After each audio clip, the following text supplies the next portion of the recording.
조시도 집사님께서 우리 조국 대한민국을 위해서 정말 애절한 마음으로 기도를 하셨는데 참 마음이 참 울컥합니다. 우리가 올해가 69주년 광복절이 아닙니까? 내년이면 70주년이기 때문에 참 70년에 무슨 일이 일어나지 않을까, 그러한 기대를 하고 있는 사람들도 많이 있습니다. 저도 그런 사람 중에 하나입니다만 이성적으로 생각하게 될 때는 무슨 일이 일어날까, 저 역시도 그런 생각이에요. 그러나 믿음으로 생각할 때 하나님께서는 이성과 환경과 우리 인간의 한계와 이 모든 것들을 초월해서 기도를 들으시고 그 기도를 응답하시면서 전능하신 하나님의 능력을 베푸시지 않습니까? 그래서 70주년에 참 일이 일어날 텐데 하나님께서 영광 받으시길 바라고.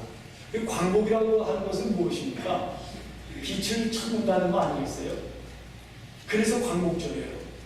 어둠 속에 있을 때 한 줄기 빛을 보았을 때의 그 감격과 그 설레임과 그 희망과 그 의욕과 그 기쁨이라고 하는 것은 말로 다 할 수가 없는 것이죠. 그런데 완전히 참 어둠 속에 짓밟히고 유린당하고 헤매고 있을 때에 빛을 다시 주셔서 광복이 됐단 말이죠. 그런데 지내면서 우리가 보니까 정말 진정 하나님의 자녀들이 하나님의 진정한 빛을 찾기 전에는 이 세상의 구조적이라든가 세상의 어떤 정치라든가 이런 걸 통해서 일어나는 일은 부분적으로는 되지만은 온전한 빛이 될 수가 없구나. 하나님의 빛이 임해야만, 하나님의 빛을 회복해야만 진정한 광복이 되는 것이구나 하는 것을 다시 한번 느끼게 되는 것이죠. 우리가 믿음 생활을 하면서 교회에서 가장 많이 쓰는 말 중에 뭐가 있을까요? 믿음이라는 게 있어요. 믿음이라는 말을 가장 많이 쓰면서도 믿음의 뜻에 대해서 가장 많이 오해하는 것이 바로 이 믿음이라고 하는 말입니다. 분명히 믿음의 소원이 있어서 하나님을 위해서 살겠습니다, 죄짓지 않고 살겠습니다, 이런 결심을 하는데도 그대로 안 되는 거예요. 내가 하나님을 믿겠다고 그랬는데도 하나님을 믿는 행실이 나오지 않는다는 것을 저와 여러분이 신앙생활 하면서 많이 겪어보지 않았어요? 믿음의 뜻이 무엇인가?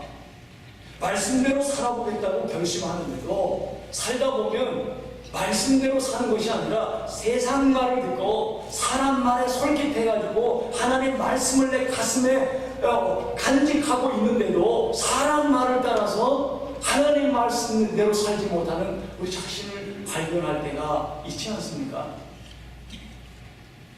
하나님은 바라만 보고 계시는 것 같다가 어느 결정적 시점에 선택을 하게 하시죠. 그 순간이 사람마다 다 다릅니다. 그러나 그 순간에 그 어느 것도 받아들이지 않고 하나님을 믿고 따르겠다고 마음을 주면 그것이 하나님이 주시는 믿음이 됩니다. 그러나 너무 오래, 너무 멀리 가면 선택이 불가능해지는 거예요. 선택의 기회를 많이 주셨는데 그 선택의 기회 동안에 하나님의 말씀을 선택하는 것이 아니라, 하나님이 기뻐하시는 뜻을 선택하는 것이 아니라 세상 말을 따라가고 세상을 따라가다가 이것이 너무 오래 가다 보면은 선택이 불가능해진다, 믿기가 어려워진다, 그 말이죠. 1964년도 프랑스 작가 사르트르가 노벨 문학상 수상자로 결정되지 않았어요. 그렇지만 거절했습니다. 남들은 노벨상을 달라고 로비를 하고 돈을 쓰고 매수를 하고 이래는 세상인데 이 사르트르는 노벨상을 거절한 사람으로 유명하잖아요. 왜 거절했을까? 왜 거절했다고 생각합니까? 사르트르가 거절한 이유는 다른 데 있지 않아요? 자기의 철학 때문에 거절한 겁니다. 그 사람의 철학이 뭐였습니까? 실존 철학에 몰두해 있었는데 그가 부르짖은 것은 간단히 말하면 이런 거예요. 사람이 먼저 있고 그리고 나서 스스로 자유로운 선택과 결단의 행동을 해서 자기 자신을 완성해 간다, 만들어 간다, 그런 겁니다. 이거 사실 틀린 데가 없는 말 같아요. 사람이 먼저지.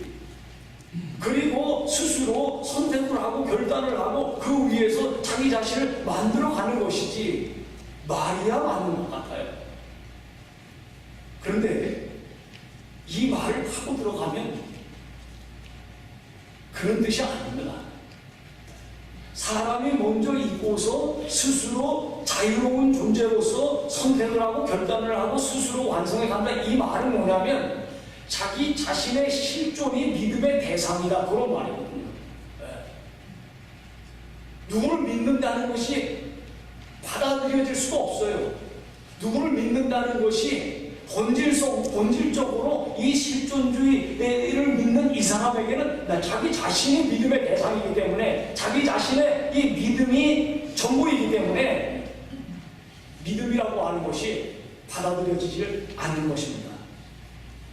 그에게 믿음이라는 것은 오직 자기 자신입니다.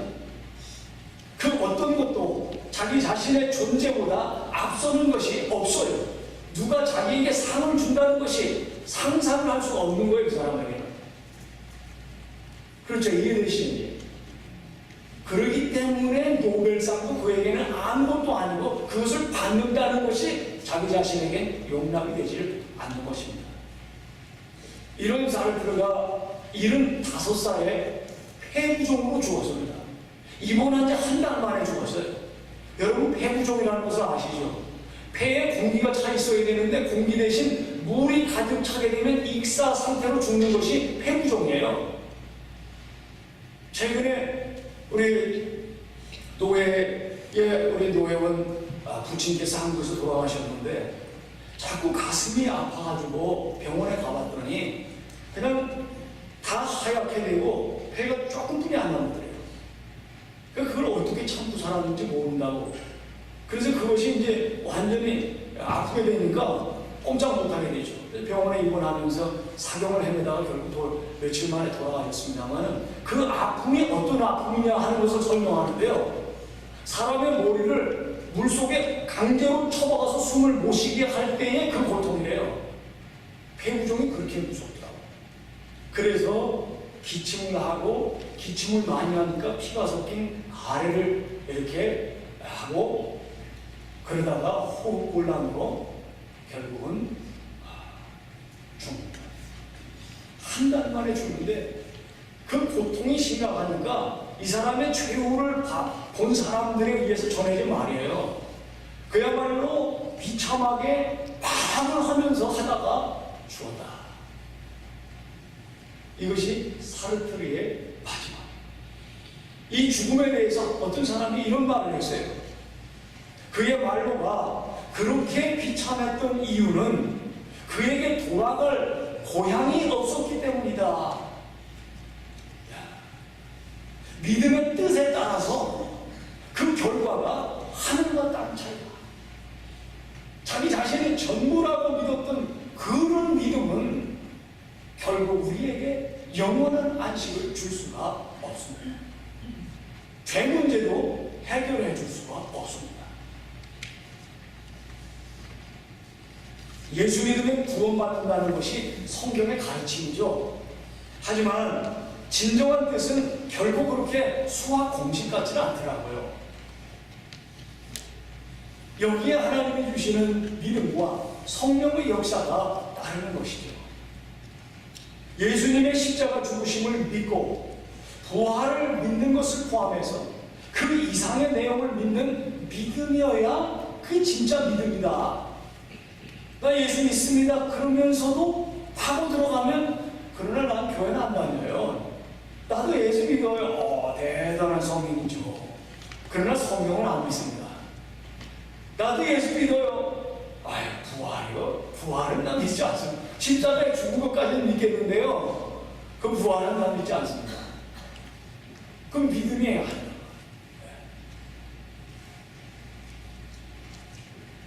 십자가에 죽은 사람, 십자가에 죽은 것을 믿는다 해도 그것도 진짜 믿음이라고 보기가 어려워요. 왜? 십자가에 죽은 사람들이 사실 많아요. 예수님만 십자가에서 죽으신 게 아닙니다. 역사를 훑어보면 로마 시대에도 갈릴리에서 2,000명을 십자가에서 죽은 기록도 있습니다.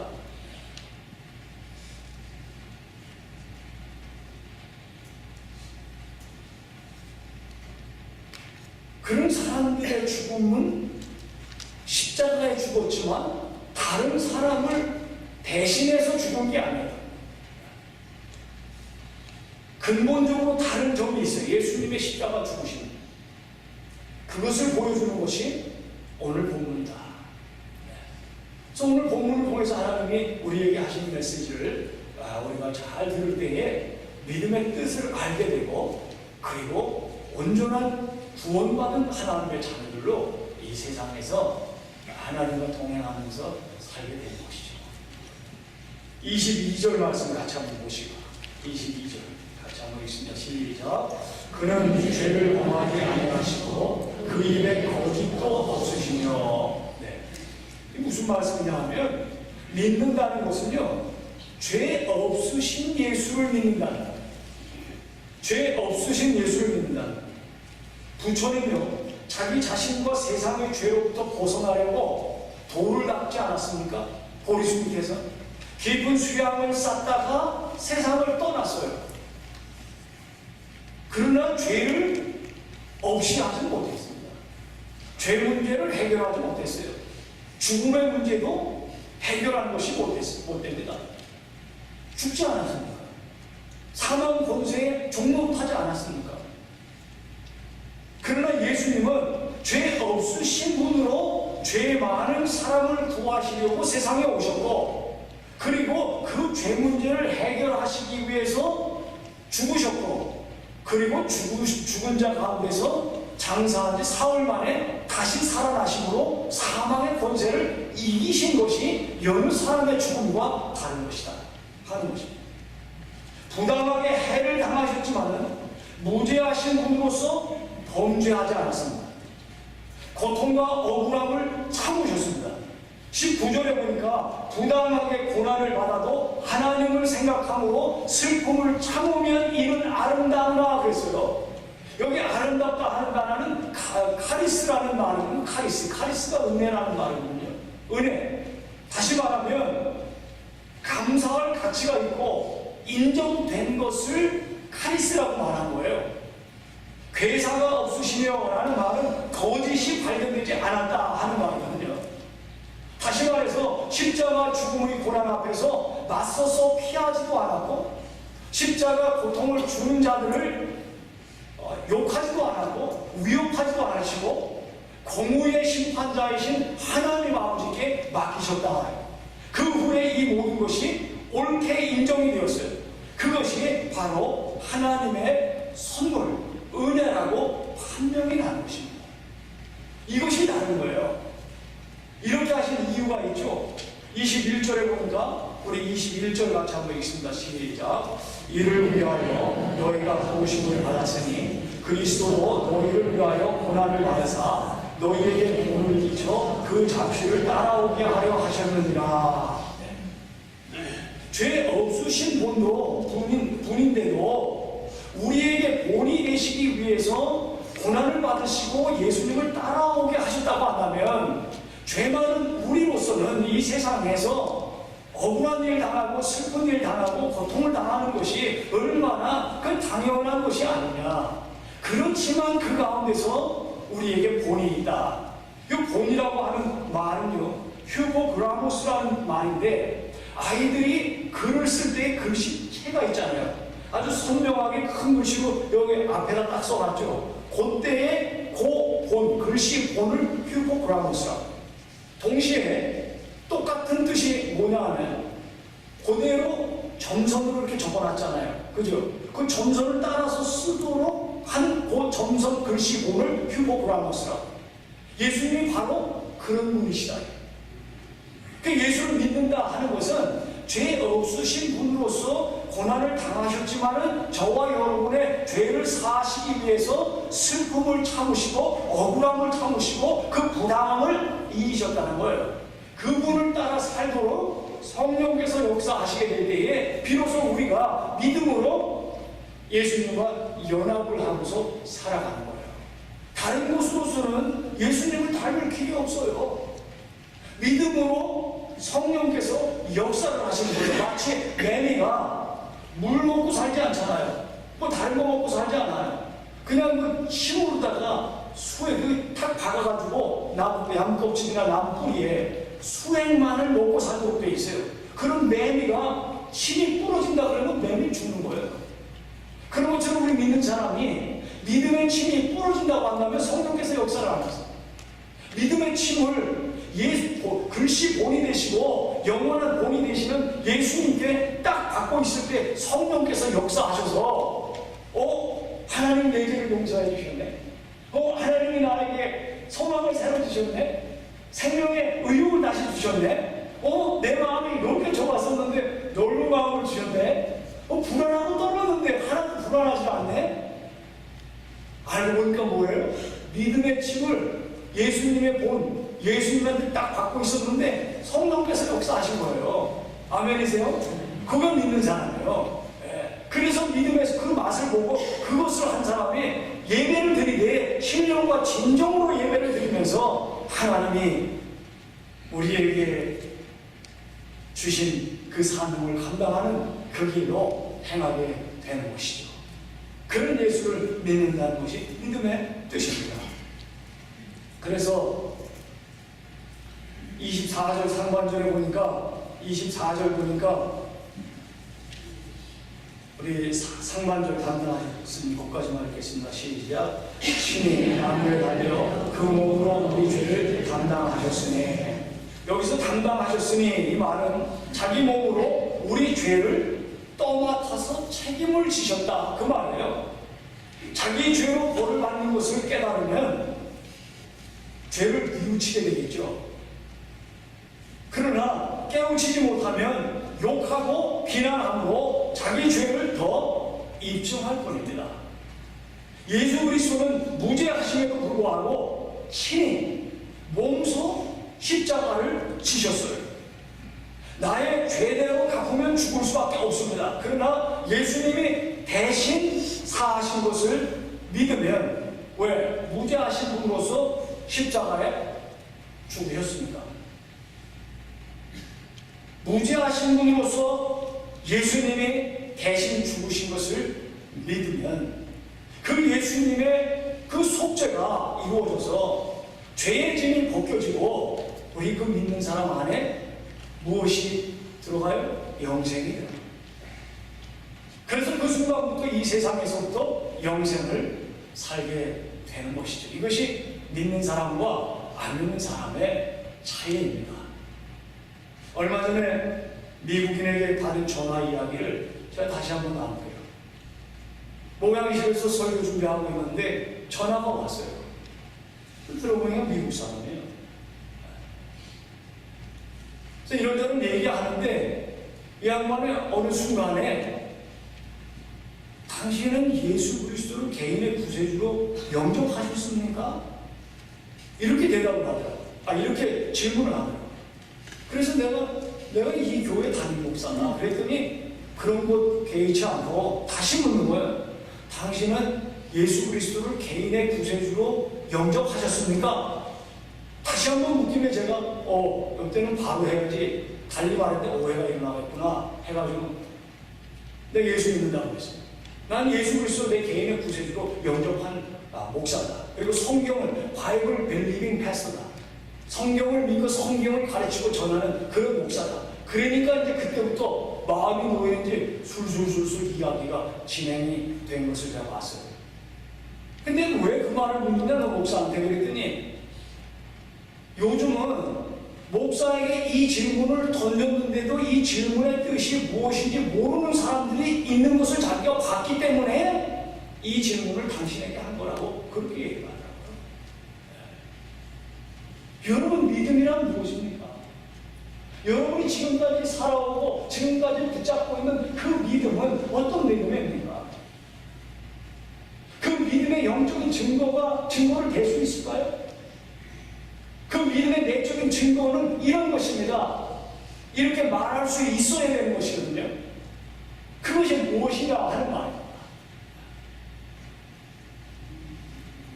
예수님이 세상교를 짊어지신 그리스도라는 사실을 아는 것보다 중요한 것은 그분이 나에게 누구시냐, 그분이 정말 나의 구세주이시고 나의 주인이시냐, 내 삶의 주인이시고 내 삶을 지배하고 다스리시는 왕이시냐, 내가 그분을 왕으로 정말 모시고 섬기고 충성하고 있느냐, 아니면 보는 둥 마는 둥 하고 있느냐, 아는 둥 마는 둥 하고 있느냐, 믿는 둥 마는 둥 하고 있느냐.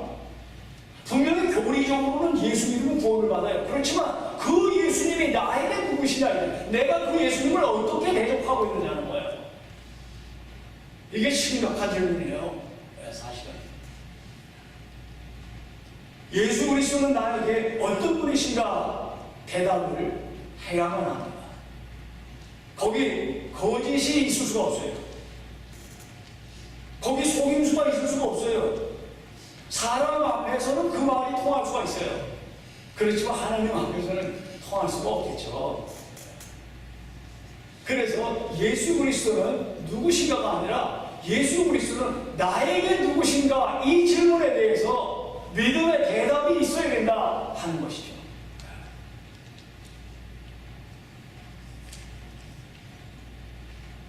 예수 그리스도를 믿는 순간 죄짐이 풀려서 자유를 얻었어요.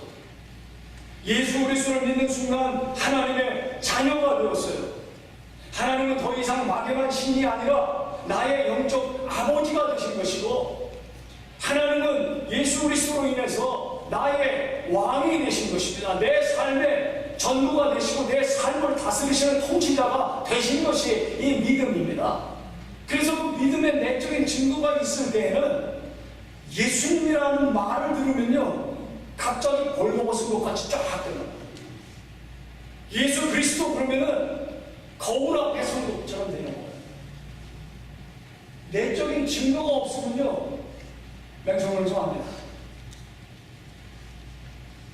그 예수님을 높이고 찬양하는데 감동도 없고 하고자 하는 의지도 없다고 한다면, 예수 그리스도 믿으면 구원받는다더라 하는 것은 알지 모르지만 나에게 그분이 구세주가 된 거, 이것은 생각해볼 문제예요. 그래서 우리가 예수를 언제든지 어느 순간에든지 믿고 돌아오도록 하나님께서는 교회를 세우셔서 복음을 전하도록 그렇게 하신 것입니다. 갈라디아서 4장 6절 7절에 보니까, 갈라디아서 4장 6절 7절 같이 한번 읽겠습니다. 시작. 너희가 아들이고 하나님이 그 아들의 영을 우리 마음 가운데 보내사 아빠 아버지라 부르게 하셨느니라. 그러므로 너희가 이후로는 종이 아니라 아들이니 아들이면 하나님으로 말미암아 유업을 받을 자니라. 예수 믿는 사람들은요, 같은 아버지의 자녀들이에요. 또 가족의식이 있는 거예요. 공동체의식이 있는 거예요. 다른 것으로는 모일 수가 없어요. 사업하는 것도 다르고, 지식도 다르고, 배경도 다르고, 출신도 다르고, 성도 다르고, 생김새도 다르고, 성격도 다르고, 다 달라요. 정말 교회처럼 다양한 데가 없습니다. 정말 교회처럼 모이기 어려운 것도 없어요. 그런데 모이거든요. 뭐 때문에 그래요? 그 공통적인 요소가 있어서 그래요. 예수 믿고 누구 자녀가 됐어요? 하나님의 자녀가 됩니다. 그런 의미에서 우리는 넓은 의미에서 하나님 나라의 가족들이죠. 그래서 하나님을 아버지라고 부르는 것을 주저하지 않는 거 아니겠습니까? 거리의 사람들에게 사랑을 베푸면서 공동체를 섬겨온 어느 목사님이 있어요. 제가 개인적으로 그분을 알지는 못하지만 그분이 남긴 그 한 말은 참 동일해요. 그렇다. 맞는 말이야. 피를 나는 가족만이 가족이 아니다. 한 핏줄 위의 가족이 아니라 가족이 되었기에 한 피부치다. 이기적인 사랑은 작은 위기에도 무너지지만 나눔의 사랑은 크고 깊은 뿌리를 내린다. 나는 이제 굳이 자식에게서 아내에게서만 희망을 찾지 않는다. 그러기에는 내가 원하는 희망의 보따리가 너무 크다. 이 세상을 아름답게 하는 희망의 존재가 가족이다. 기쁨과 믿음과 사랑만 나누는 것이 가족은 아니다. 아파하고 미워하다가도 화해하고 용서하고 상처까지 끌어안아야 비로소 가족이다. 이것이 어떻게 가능해지게 됩니까? 예수님이 우리 죄를 대신 어떻게 하셨다고요? 담당해 주셨다. 떠맡아서 책임을 주셨다. 계속해서 그 죄짐을 죄못다리만 가지고 탓하고 있다고 한다면 어떻게 가족이 되고 어떻게 공동체가 되겠습니까? 그런데 예수님이 떠맡아 주신 것을 믿고 감사해서 감지덕지 정말 나 같은 죄인을 살리신 예수님 감사합니다. 나 같은 죄인에게 은혜를 베풀어 주셔서 다시 한번 출발할 수 있도록 새 출발할 수 있도록 기회를 주신 주님 감사합니다. 이 믿음이 조금씩 우리 믿는 사람들에게 다 있고 그것이 가득 차게 된다면 완전한 공동체죠. 우리 그 완전한 공동체를 향해서 나아가는 거예요. 전진하는 거예요. 앞서오니 뒷서오니 하면서 천성에 먼저 들어간 사람도 있고 뒷서오니 하다가 들어가는 사람도 있고 그 완전한 공동체를 향해서 나가는 것이 하나님의 자녀들이다. 아멘이십니까? 그래서 24절 하반절에 보니까 이는 우리로 24절 하반절 다 같이 한번 읽습니다. 시작. 이는 우리로 죄에 대하여 죽고 의에 대하여 살게 하려 하신다. 그가 채찍에 맞음으로 너희는 나음을 얻었나니. 죄에 대해서 죽는다는 것은 뭡니까? 예수님이 죄의 권세인 죽음을 대신 죽으신 다음에 죽음의 권세를 물리치시고 다시 사신 것을 말합니다. 죽고 끝난 것이 아니에요. 십자가의 죽음은 하나님의 진노의 시로였습니다. 죄는 불신이요, 불신은 불순종을 낳지 않았습니까? 불순종은 사망을 낳았습니다. 죄는 그래서 무서운 적입니다. 죄를 없이 하시려는 하나님의 마음이 죄를 짊어지신 예수님의 십자가에 진노로 쏟아진 것, 이것이 십자가의 고난이라는 것입니다. 이것이 하나님의 공의의 심판이라는 것입니다. 진노의 하나님의 무서운 심판이 십자가를 지신 예수님 위에 부어졌어요. 그 결과 우리가 살아났습니다. 죄 없으신 분이 채찍에 맞음으로 피를 흘리시고 죽으셨는데 생명의 피가 이때 들어와서 우리로 하여금 의에 대해서 살아나게 됐어요. 죄에 대해서 사람만 있을 때에는 의가 보이지 않았습니다. 죄에 대해서 죽고 난 다음에 의에 대해서 살고 보니까 예수님의 생명의 피가 나를 위해서 흘리신 그 생명의 피가 믿음을 통로로 나에게 들어온 사실을 알게 되면서 내 마음속에 새로운 피조물이 형성이 됐어요. 만들어졌어요. 그래서 레위기 17장 11절에 보니까 육체의 생명은 피에 있습니다. 육체의 생명이 어디에 있다고요? 피에 있다고 했어요. 이 피가 죄를 속한다고 말씀하고 있지 않습니까? 여기 속하다는 말이 무슨 뜻일까요? 이 속하다는 말을 보니까 덮는다는 뜻으로 되어 있더라고요. 덮는다, 커버. 이게 도대체 무슨 말입니까? 노아가요, 홍수 심판을 앞두고 방주를 짓지 않았습니까? 방주를 지을 때 하나님이 뭐라 그러셨죠? 방주를 다 지은 다음에 뭐라 그러셨어요? 거기 역청으로 안팎을 칠하라고 했습니다. 바르라고 했습니다. 만약에 지금 홍수가 났는데 방주까지 만들었는데 역청을 칠하지 않았다면 어떻게 됐을까요? 아마 천으로 다 들어왔겠죠. 그리고 나무를 지었기 때문에 나무가 다 상하고 말았겠어요. 그렇습니다.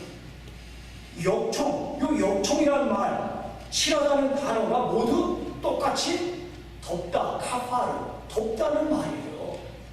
무슨 말이냐 하면은 이 역청으로 칠하지 않았다고 한다면 생명을 보존할 수 없었을 것입니다.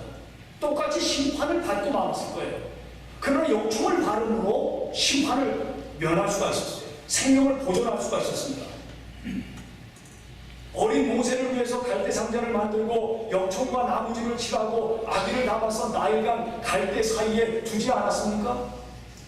역청은 갈대 상자가 상하지 않게 물이 들어오지 않게 하는 일을 한 것이고 이 나무지는 악어들이 가까이 오지 못하는 역할을 하게 한 것이라 봐요. 예수님의 십자가 죽음과 흘리신 피는요, 죄로부터 생명을 보장한 하나님의 유일한 구원 방법입니다. 죄는 파괴하고 죽입니다. 죄는 빼앗고 두려움과 수치와 슬픔을 주고 분열을 줍니다. 그러나 예수 그리스도를 믿기만 하면 어떤 흉악한 죄라도 사해 주시고 죄의 결과로부터 풀어서 우리를 자유하게 해주시는 것이죠. 그래서 예수님의 십자가가 귀한 것이죠. 죄는 정죄하고 공격하는 마귀를 끌어들입니다. 마귀의 무기는 수많은 죄입니다. 마귀를 내쫓고 물리치는 길은 믿음밖에 없어요. 믿음의 이 의식, 믿음의 이 사고, 믿음의 이 무기를 갖지 않으면요, 내가 아무리 성경을 알고 내가 아무리 신앙의 경력이 있다 할지라도요, 금방 정죄자가 됩니다. 무서운 겁니다. 새벽 기도 오다가 제 아내가 삽사인을 옮기고 그냥 오는 바람에 잠이 들어가지고, 또 하필이면 꼭 그때 경찰이 없어요. 한참 없다가, 우리 없잖아요. 경찰이 없는데 체크하고 큰일 나요. 없다가 거기서 잡혔어요. 며칠 전에 딱 그 스탑 사인을 갖다 라이센스 달라 딱 그랬는데 그 얼굴이, 야, 심판장의 얼굴이 되는 거예요. 야, 정죄자가 이렇게 무섭구나. 그럼 꼼짝없이 이렇게 내주면서, 야, 내가 이 교회 패스터의 와이프다. 150명 되는 신학생들이 여기 와가지고 수련을 하고 있는데 그 서브하다 보니까 내가 너무 힘들어가지고 지금 잠이 들어가지고 내가 못 봤다. 그랬더니만 알았다고 가서 뭐 이렇게 뭐 조례를 했나 보죠. 오더니만 오케이, 다음부터는 조심하시오. 그래서 경고장만 주고 가더래요. 그래가지고 그때의 오케이 하는 얼굴을 보니까 심판자가 아니라 그렇게 핸섬하더라고요. 그래가지고 손을 잡아줬대요. 당신 그렇게 You are so handsome. 막 그렇게 해줬다 그래요. 정죄라는 게 그 정죄를 누가 당하셨다고요? 예수님이 당하셨어요. 누구를 위해서요? 하나님, 나를 위해서. 하나님의 진노가 어디에 쏟아졌어요? 십자가에 예수님에게. 그것이 공의의 심판이었어요. 그 공의의 심판을 예수님이 당하셨습니다. 그리고 죽으실 뿐 아니라 다시 사셔서 우리와 함께 하시고 나의 구세주가 됐다고 하니까 이 믿는 사람에게 뭐가 있는 거예요? 자유가 있고 생명이 있고 영원한 소망이 있고 영원한 생명이 있는 것이 아니냐 이 말입니다. 할렐루야. 징기스칸이 유럽을 정벌하면서 수많은 사람들을 십자가에 못 박아 죽였습니다. 그 십자가에 못 박아 죽은 사람들, 죄 없이 죽은 사람들이 아니라 다 자기 죄가 있어요. 그 사람들이 죽은 게 나를 위해서 죽은 게 아닙니다. 대속의 죄가 아니었어요. 그런데 예수님만은 무지하신 분으로서 나를 위해서 대속의 죽음을 죽으셨어요. 예수 이름은 구원받는다. 이것은 무지하신 예수님을 내 죄를 담당하시고 하나님의 공의의 심판의 진노를 한 몸에 다 받으시고 죽은 자 가운데 다시 사신, 영원히 사신 예수 그리스도를 믿는 것이 믿음의 진정한 뜻입니다. 우리 하버드 제일장로교회 모든 성도님들은 이런 믿음을 다 가지시고 영원히 승리하시고 앞으로 남은 64일 동안 내가 한 사람을 하나님께 나는 전도 못해도 나는 구원 못해도 내가 한번 가보자고 말을 할 수 있고 내가 사랑을 베풀 수가 있겠다 해서 사랑을 베풀면서 하나님의 기쁨이 되시는, 또 전재영 성장과 같이 사람을 살리는데 쓰임받는 저와 여러분 되시길 주님의 이름으로 축원합니다. 기도하겠습니다.